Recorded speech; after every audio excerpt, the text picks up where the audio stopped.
So, black people weaken our own critical thinking when we let white supremacist narratives tell us who to hate and how to hate them. Because history shows that racial panic has always been used to redirect anger away from systems and onto scapegoats. Pay attention. Now, whether it was the welfare queen myth of the 1970s used to justify cuts to social programs, COINTELPRO weaponizing division inside black communities, or modern media cycles that racialize alleged fraud the moment Muslims or African immigrants are involved. Even though fraud laws are supposed to be race neutral. And thousands of white-run churches, corporations, and nonprofits have been prosecuted for the same crimes without their race or religion being put on trial. Now, onto the specific Minnesota daycare situation. Specifically, basic facts are being ignored in favor of Islamophobia. Investigations should still be governed by due process and presumption of innocence. Attendance drops during Christmas all the way through New Year's are normal because schools and daycares usually close, or see low turnout during federally recognized holidays regardless of personal religion. Minnesota is majority Christian regardless of if the daycare owners are fucking Muslim.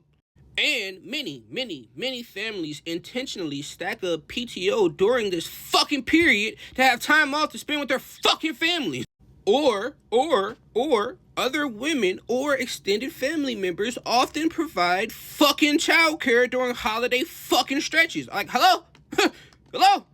None of which proves fraud, and none of which is unique to Muslim or Somali communities. Now, when people jump from investigate alleged misuse of funds to Muslims are scamming, or black immigrants are exploiting the system, they're repeating the same racist logic used to criminalize black Americans. Cause my nigga, you complain about this same racist system and you exploit it every day. So what the fuck is the problem when they do it? I'm confused. And after Reconstruction via black codes and vagrancy laws allowing hatred to override evidence, so the rational position is to support lawful investigation without racial or religious generalization. Because once we accept collective blame, we normalize the very framework that has always been used to strip black people of rights, resources, and credibility. It's just like, nigga, do you want the world to be fair and equal, or do you just want your turn to crack the whip? I'm just trying to figure some shit out. So this fake ass white outrage over resource extraction in places like Venezuela often rings hollow when it ignores the daily normalized extraction of black labor, land, and minerals across Africa. Uranium from Niger, cobalt from the Congo, oil from Nigeria, and I could keep going. Systems built through colonial conquest and still maintained through unequal trade debt and military pressure that have functioned as a 400-year multi-empire war involving Europe, the Americas, and parts of Asia. When African or Afro-descended people exist in South America or the Middle East, suddenly empathy, legality, and international law matter again, especially when those populations have significant European ancestry. Yet, the same exploitation against black nations is reframed as self-inflicted failure, corruption, or even, as Donald Trump infamously put it, a shithole problem, rather than the outcome of historical extraction and destabilization. This double standard shows up in rhetoric too. Slogans like "Free Venezuela," "Help Venezuela," "Pray for Venezuela," "Free Palestine," blah blah blah blah blah, etc., gain mainstream traction largely when the victims are perceived as closer to whiteness. while similar or worse abuses against black populations are dismissed, criminalized, or blamed on culture, even as comparable behaviors by non-black immigrants are rationalized or even overlooked. And I want y'all to know, if we stood up for African extraction to stop, they wouldn't be able to extract anything anywhere. And that's where the conversation gets real uncomfortable. Y'all not ready for that. It's your boy. You cannot be gay and believe in God. You understand? Now, let's get into God's words on these topics. Now, let's establish a clear timeline, and today I'm going to teach you how to understand the Bible. You understand? Now, don't get to misconstruing the words to benefit you and all that bullshit. That's also a sin. Now, let's get into it.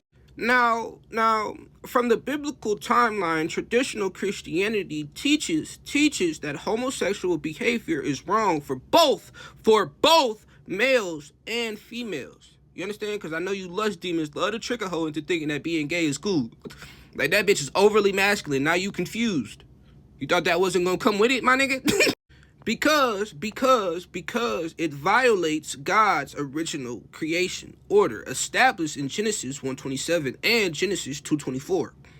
Where humanity is created male and female, and sexual union is defined exclusively within heterosexual marriage, a framework later codified into Israelite law through Leviticus 18:22 and 20:13, which explicitly prohibits same-sex acts as moral violations rather than cultural practices. This foundation is reaffirmed in the New Testament when Jesus directly cites Genesis in Matthew 19:4-6, confirming male and female marriage as God's enduring design. You understand? And when Paul describes both male and female same-sex relations as against nature in Romans 1:26-27, grounding the prohibition in creation rather than consent, harm, or social context, Paul further reinforces continuity between Old and New Testament law by using the term arsenokoitai in 1 Corinthians 6:9-10. A word derived directly from the Greek Septuagint wording of Leviticus 18:22 and 20:13, demonstrating a deliberate legal and linguistic link that was consistently understood by early Jewish tradition and early church as condemning homosexual acts for both sexes. Many people misinterpret passages such as Jesus washing the feet of a prostitute as evidence that God condones sexual sin, including homosexuality. But this is a misreading because the woman had not known God before and had abandoned her sinful lifestyle after encountering him, per John 8:1-11. Her repentance demonstrates forgiveness and is the reason she was forgiven. You understand? Not Jesus. Oh, Jesus would have turned the other cheek. Jesus would have forgiven her regardless. No, he wouldn't have. Her showing remorse is the reason she was forgiven. You understand? And is therefore not a relevant or correlated argument to justify homosexual behavior. Across centuries, from Mosaic law to Jesus to the apostolic church, this position remains unchanged, and historic Christianity holds that attempts to reinterpret or revise these texts according to modern ethical frameworks violate explicit biblical warnings against altering God's words, per Deuteronomy 4:2, per Proverbs 35-6, and per Revelation 22:18-9, establishing a continuous doctrinal and chronological record intended to define sexual morality and limit rebuttal based on later cultural reinterpretation. You understand? It's your boy, and I'm just the messenger. So People often weaponize the language of don't judge or mind your business selectively, using it as a shield when a topic aligns with their identity, ideology, or comfort zone. Yet, abandoning that same principle the moment public outrage, social media trends, or personal bias make judgment socially rewarding. Revealing that the issue isn't judgment itself, but who is being judged and when. This contradiction shows up everywhere. Society insists criticism of sexuality or personal lifestyle choices is harmful and off limits, framed as tolerance and progress. Yet, simultaneously celebrates mass judgment and public accountability campaigns when the targets are men accused of rape, pedophilia, domestic abuse, or moral failure. Despite the fact that true justice requires due process, consistency, and structural solutions. Not viral outrage cycles that flare up weekly and disappear without systemic change. The same pattern applies politically and culturally, where figures like Donald Trump are either aggressively condemned or fiercely defended, depending on partisan loyalty. Despite documented associations, court records, or connections to scandals like the Epstein network, being treated as damning evidence by one side and fake news by the other. Proving that accountability is often less about eradicating harm in totality and more about enforcing moral standards only against people or groups we already dislike. like, like, it's only wrong if I already don't like you. You get what I'm saying? Hey man, I'm not gonna lie. Once you get to trying to categorize me, I'm gonna block you. Once you get to categorize shit like, oh, he's misogynistic, or oh, he's on some alt-right shit, I'm blocking you. From the grave. I done made too many motherfucking posts about the miscategorizations of black people, or just people in general, and why people do it. Too many motherfucking posts explaining shit to you motherfuckers for you motherfuckers to do it to me. Fuck out of here. So people often weaponize words like speculation, assumption, or conspiracy to shut down inductive reasoning and pattern recognition, even though these are the same tools used in science, investigation, and courts to reach rational conclusions from repeated observable facts. By reframing logical inference as illegitimate, people are trained to doubt their own common sense and defer to approved authorities, despite U.S. law explicitly allowing conclusions drawn from patterns and circumstantial evidence under the Federal Rules of Evidence 401 through 402, broad relevance, and Rule 406, habit and routine practice, and long-standing legal precedent where convictions are routinely secured without direct eyewitness proof.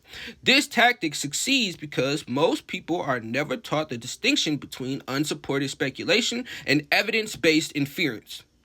Allowing institutions and people to label rational pattern recognition as assumptive, discouraging independent thought, and conditioning dependence on credential intermediaries.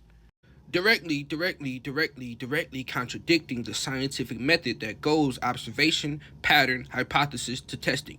And legal standards like Daubert versus Merrill Doe Pharmaceuticals in 1993, which affirms that reliability comes from reasoning, grounded in data and methodology.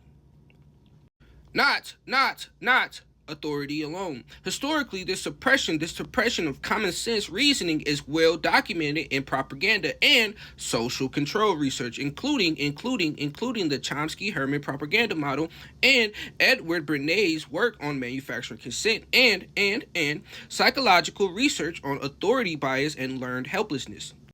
All of which show that discouraging people from trusting their own pattern recognition increases compliance and misinformation susceptibility, while the same systems quietly rely on inferential reasoning to function. Hey, I'm not gonna lie. That nigga Aiden Ross is fucking racist. I mean, I don't get no fuck with nobody say. That nigga's a liar. See, like, people like Aiden Ross prove my point that some white people don't know that they're racist. Like, he genuinely probably doesn't realize that the shit he believes in is racism. like, have you noticed that when it comes to Doechii, Nicki Minaj, Cardi B, and a few other female rappers or artists, that he gets to calling them dirty bitches and blah, blah, blah, blah, blah, and all type of different names, but when it comes to Corinna, Demi sucks, or that one little other white bitch that be playing that nigga for his bread all the time, and all the other little white bitches that play that nigga for his bread all the time, he don't got nothing to say, and they drag that nigga name through the mud anytime he come up, front on grave. So it's not like he's taking a high road or being respectful or no shit like that. Like, he would just be responding like he responds to everybody else, right? When it's a Latina bitch, he respond right to her. Real disrespectful. When it's a black woman specifically, real disrespectful. But when it's white,